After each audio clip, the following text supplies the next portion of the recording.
Trump's still the same person that he was 40, 50 years ago. Check out the little bit of this interview, what he said to this lady, this question she asked him. Do you have the genes to be a successful politician? Well, you never really know. I think I'm pretty outspoken, and that's not probably a good thing in terms of a politician, but it's a good thing if you ever got elected, you can really do a job.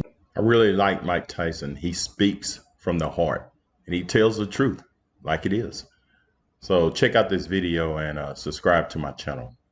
All the Republicans, all the Democrats, all the independents, they're saying right in the people's face, you don't know what you're doing. You gotta vote for me next week. You ain't thinking about Donald Trump. You just riding on the bandwagon of success. They telling us we're stupid. Yes, I think it's pretty apparent that Mr. Liu believes that black people are stupid and will not pursue the full clip in its entirety. He purposely presented an extracted clip. The witness will suspend for a moment. It is not proper to refer disparagingly or to a member of the committee. The witness will not do that again. Witness may continue. Sure, even though I was called despicable. Witness may not refer to a member of the committee as stupid. I didn't refer to him as stupid. That's not what I said. That's not what I said at all. You didn't listen to what I said. May I continue? Please. That's what they're telling us. And do you see that too? No, really. Well, I mean, no, absolutely. That's what they're saying. These people are stupid. That's going to go down. That means you ain't going to keep your vote there. They're talking to the interviewer, but they're saying it to the people like the people don't listen to them. And here, that's not going to last. Like the people don't want to keep the numbers the way they are. Why wouldn't anybody like that?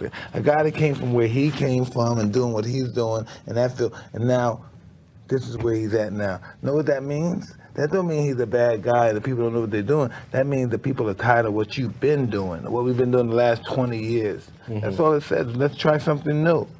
We tried Obama, right? Time for a change, so we got to change. So now let's try something new. Look, what do you have to lose? You're living in poverty. Your schools are no good. You have no jobs. 58% of your youth is unemployed. What the hell do you have to lose? Right. Let's run America like a business, where no colors matters. Whoever could do the job gets the job. Mm-hmm. We're just envious. We're getting beaten, and that's just what it is. That's who we are as people too. We get mad when we get beat. The most humblest loser in the world goes home at night and cry. We getting beat. We're sad. We're sore.